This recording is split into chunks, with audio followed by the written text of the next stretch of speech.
2025 September 27 41 பேரோட உயிர் போன ஒரு ட்ராஜடி. அந்த இன்சிடென்ட் நடக்கும்போது யாருமே இதுக்கு பொறுப்பேத்துக்காம மாத்தி மாத்தி ஒருத்தர் மேல இன்னொருத்தரும் கம்ப்ளைண்ட் பண்ணிட்டு தான் இருந்தாங்க. ஆனா அதுக்கப்புறம் புதுசா வந்த ஒரு கவர்மெண்ட் இறந்த விக்டிம்ஸோட ஃபேமிலிக்கு எல்லாத்துக்கும் காம்பன்சேஷன் கொடுக்குறேன் அப்படின்ற பேர்ல கவர்மெண்ட் வேலை கொடுக்குறேன் அப்படின்னு சொல்லி ஒரு ஆர்டரை பாஸ் பண்றாங்க. அது ஆர்டரோட மட்டும் நின்றாம ஒரு 31 பேருக்கு வேலையும் கொடுத்துருக்காங்க. ஆனா இப்போ ஹை கோர்ட் இந்த ஆர்டர் எல்லாத்தையும் கேன்சல் பண்ணிருக்கு. இப்போ இந்த கவர்மெண்ட் பண்ண தப்பா இல்ல இந்த கோர்ட் பண்ண தப்பா, சரியா தப்பா அப்படின்னு முடிவு பண்றதுக்கு முன்னாடி இத பத்தி இன்னும் நிறைய சின்ன சின்ன டீடைல்ஸ் நம்ம கண்டிப்பா தெரிஞ்சுக்கணும். இன்னைக்கு நம்ம பார்க்க போற டாபிக் ரொம்பவே சென்சிட்டிவானது. அது எப்படி கவர்மெண்ட் கொடுத்த ஒரு ஆர்டரை கோர்ட் கேன்சல் பண்ண முடியும். ஆக்சுவலா இப்போ நம்ம பேச போறது பாலிடிக்ஸ் ரிலேட்டட் ஸ்டோரி கிடையாது. இது கான்ஸ்டிடியூஷன் வர்சஸ் காம்பன்சேஷன் அப்படின்ற மாதிரி தான் பார்க்கணும். சோ என்ன நடந்துச்சுன்றத டீடைல்டா பார்த்தறலாம். 2025 செப்டம்பர் 27ஆம் தேதி அன்னைக்கு கரூர்ல விஜய் சாரோட எலெக்ஷன் கேம்பெயின் நடக்குது. அங்க ஆக்சுவலா எக்ஸ்பெக்டட் கிரௌட விட அதிகப்படியான கிரௌட் அங்க சேர்ந்ததுனால அங்க கிட்டத்தட்ட 41 பேர் உயிரிழந்திருக்காங்க. 100க்கும் மேற்பட்டவர்களுக்கு படுகாயம் அடைஞ்சிருக்கு.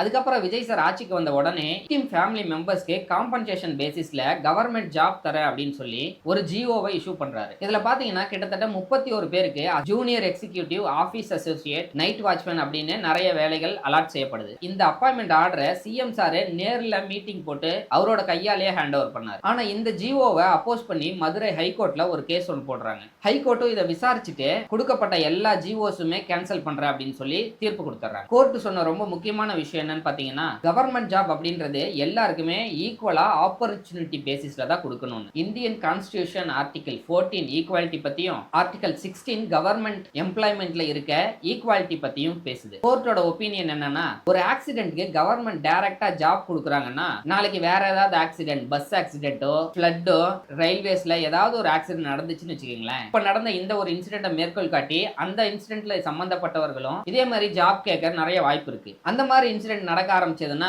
கவர்மெண்ட்டுக்கு ஒரு கிளியரான லீகல் லிமிட்ஸ் எதுவுமே இருக்காது. கோர்ட் இன்னும் ரொம்ப முக்கியமான ஒரு பாயிண்ட் சொல்லுது. Government jobs are not gifts. அது merit and legal recruitment process எல்லாத்தையும் ஃபுல்ஃபில் பண்ற மாதிரி இருக்கணும். லட்சக்கணக்கான இளைஞர்கள் கவர்மெண்ட் ஜாபுக்காக ரொம்ப வருஷம் கஷ்டப்பட்டு படிச்சும் அதுக்காக தன்னை சின்ன வயசுல இருந்தே தயார்படுத்திட்டும் வெயிட் பண்ணிட்டு இருக்காங்க. இந்த மாதிரி ஒரு இன்சிடென்ட் நடக்கிறது அவங்களோட ரைட்ஸையும் உரிமையையும் கம்ப்ளீட்டா பறிக்கிற மாதிரி இருக்கும். கவர்மெண்ட் அண்ட் கோர்ட்டோட முக்கியமான வேலை என்னன்னா எல்லாரோட ரைட்ஸையும் ப்ரொடெக்ட் பண்ணணும். ஆக்சுவலா இந்த ஒரு ஜட்மெண்ட் வந்தது நிறைய ஃபேமிலிஸ்க்கு இன்னமுமே தெரியல. ஏன்னா வேலை கிடைச்சிருச்சுன்ற சந்தோஷத்துல இதுக்கு முன்னாடி பார்த்துருந்த வேலையை விட்டுட்டு இப்ப கிடைச்ச வேலையில நிறைய பேர் ஆல்ரெடி சேர்ந்துட்டாங்க. ஆனா இவங்க எல்லாருக்குமே இப்போ ஜாப் செக்யூரிட்டி ரொம்பவே கேள்விக்குரியாதா இருக்கு. இப்போ நடந்த இந்த ஒரு விஷயத்தை இன்னும் சிம்பிளா உங்களுக்கு எக்ஸ்பிளைன் பண்ணணும்னா, ஃபார் எக்ஸாம்பிளுக்கு நான் ஒரு கம்பெனி வச்சிருக்கேன்னா அந்த கம்பெனில அன்பார்ச்சுனேட்லி ஏதாவது ஒரு ஆக்சிடென்ட் ஆயிட்டு யாராவது சிலர் இறந்துடுறாங்கன்னா அந்த குடும்பத்தை சேர்ந்தவங்களுக்கு என்னோட கம்பெனியில ஒரு நல்ல வேலையை போட்டு தரலாம். இது அவங்களோட பொருளாதாரத்துக்கு ரொம்பவே ஹெல்ப் பண்ணும். இந்த ஒரு சினாரியோ ஒரு கம்பெனிக்கு தான் பொருந்தும். ஏன்னா கம்பெனின்றதுக்கு ஒரே ஒரு ஓனர் தான் இருப்பாரு. அந்த ஒருத்தர் தான் அத்தாரிட்டி. அவரால் எந்த ஒரு டிசிஷனை வேணா எடுக்க முடியும். ஆனா நம்மளோட தமிழ்நாட்டையும் ஒரு கவர்மெண்ட்டையும் ஒரு கம்பெனியா நம்மளால கன்சிடர் பண்ணிட்டு யாராவது ஒருத்தருக்கு மட்டும் அந்த அத்தாரிட்டியை கொடுத்துட முடியாது. இந்த கேஸ் நமக்கு இன்னும் ஒரு பெரிய கொஸ்டினை ஒன்று ரைஸ் பண்ணுது. ஒரு பக்கம் டிராஜடியால பாதிக்கப்பட்ட ஃபேமிலிக்கு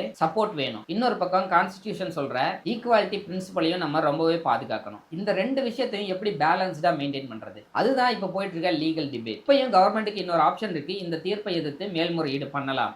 அது வரைக்கும் யாரெல்லாம் ஜாப்ல சேர்ந்தாங்களோ அவங்களுக்கெல்லாம் ஜாப் செக்யூரிட்டி அந்த கேஸ்க்கு தீர்ப்பு வர வரைக்கும் இருக்கும். நீங்க இந்த ஜட்மெண்ட் பத்தி என்ன நினைக்கிறீங்க அப்படின்றத கமெண்ட் பண்ணுங்க. காம்பன்சேஷனுக்கு ப்ரையாரிட்டி கொடுக்கணுமா இல்ல கான்ஸ்டிடியூஷனை ப்ரொடெக்ட் பண்ணணுமா? முடிஞ்ச அளவுக்கு ஈஸியா இந்த இன்ஃபர்மேஷன் எக்ஸ்பிளைன் பண்ணியிருக்கேன்னு நினைக்கிறேன். அப்புறம் இன்னும் இன்ட்ரெஸ்டிங்கான இன்ஃபர்மேஷன்லாம் தெரிஞ்சுக்கணும்னு நினைச்சீங்கன்னா நம்ம சேனலை ஃபாலோ அண்ட் சப்ஸ்கிரைப் பண்ணி வச்சுக்கோங்க. நாளைக்கு பார்க்கலாம்.